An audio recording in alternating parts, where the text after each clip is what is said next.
എല്ലാവർക്കും നമസ്കാരം. ഇന്നത്തെ വീഡിയോയിൽ ഷെയർ ചെയ്യാൻ പോകുന്നത് കർണാടക സ്പെഷ്യൽ മല്ലിക ഇഡ്ഡലിയുടെ റെസിപ്പിയാണ്. ഈ ഇഡ്ഡലി നല്ല പൂ പോലെ സോഫ്റ്റും അതേപോലെ തന്നെ തൂവെള്ള കളറും ആയിരിക്കും. എങ്ങനെ ഉണ്ടാക്കുന്നത് നോക്കാം. ആവശ്യമായ ചേരുവകൾ നോക്കാം. അതിനായി 2 കപ്പ് ഇഡ്ഡലി റൈസ് എടുത്തിട്ടുണ്ട്.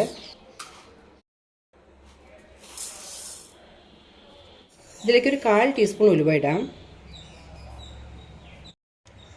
ഇനി ഇതിലേക്ക് ആവശ്യമുള്ളത് 1 കപ്പ് ഉഴുന്നാണ്.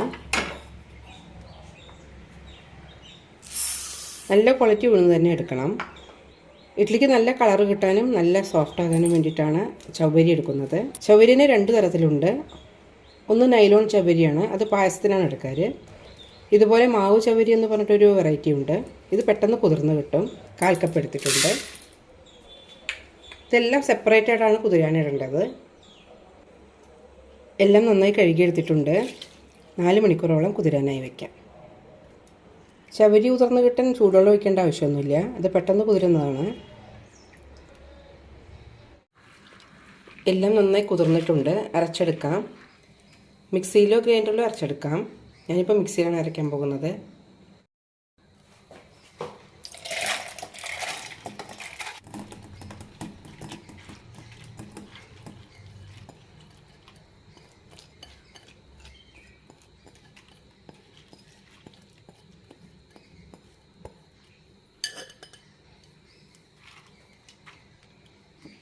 ഒട്ടും തരിയില്ലാതെ നന്നായി അരച്ചെടുക്കണം. വെള്ളവും വല്ലാതെ ചേർക്കണ്ട.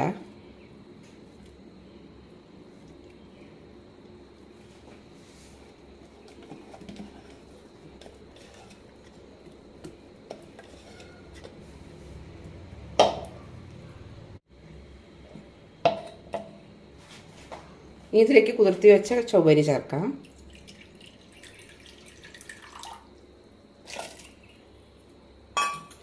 കൂടെ തന്നെ കുറച്ച് അരിയും.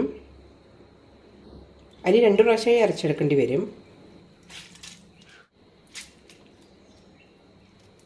കുറച്ച് വെള്ളം ഒഴിക്കാം. ചെറിയ തരിയോടുകൂടി അരച്ചെടുക്കാം. ചെറിയ തരിയോടുകൂടിയാണ് അരച്ചെടുത്തിരിക്കുന്നത്. ഇതും ഉഴുന്നിലേക്ക് ഒഴിക്കാം.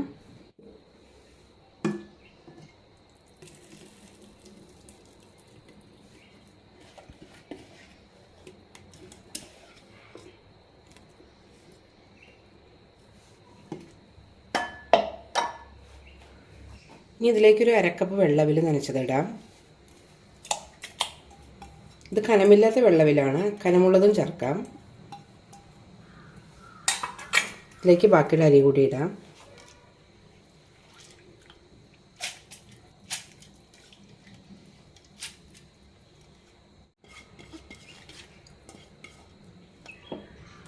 ഇതും ചെറിയ തരിയോടുകൂടി അരച്ചെടുക്കാം.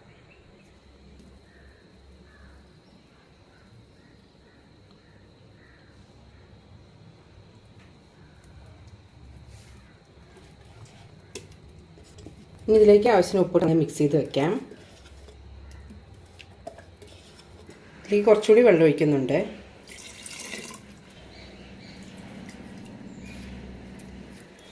കൈകൾ കൊണ്ട് ഇതിനെ മിക്സ് ചെയ്ത് വെക്കാം.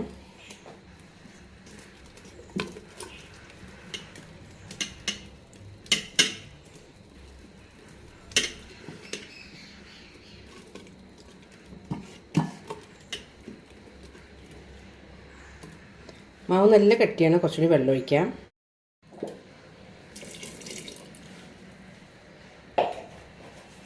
നന്നായി മിക്സ് ചെയ്യാം.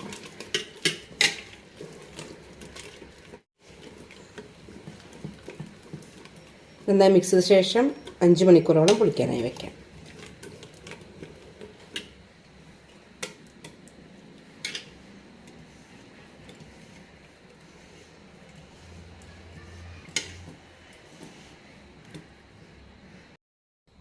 അടച്ച് വയ്ക്കാം.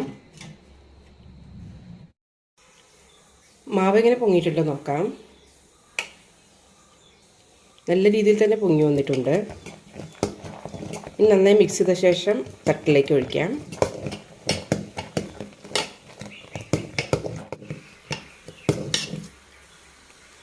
ഇതിലേക്കൊരു 1/4 കപ്പ് വെള്ളം കൂടി ഒഴിക്കാം.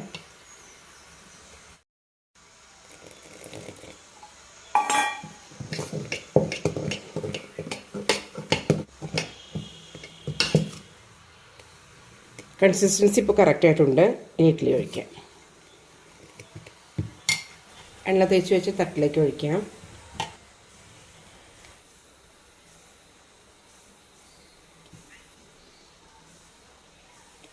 പത്ത് മിനിറ്റ് സ്റ്റീം ചെയ്തെടുക്കാം.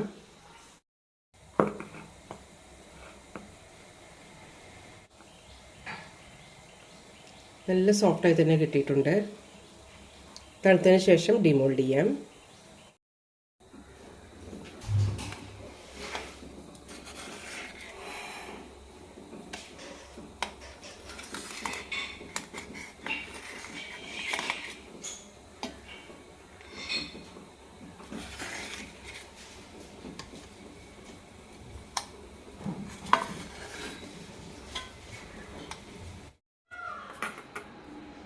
ഇഡ്ഡലി നല്ല സോഫ്റ്റായി തന്നെ കിട്ടിയിട്ടുണ്ട്. ഇനി ഇഡ്ഡലി ഉണ്ടാക്കുമ്പോൾ ഇതുപോലെ ഒന്ന് ട്രൈ ചെയ്ത് നോക്കൂ.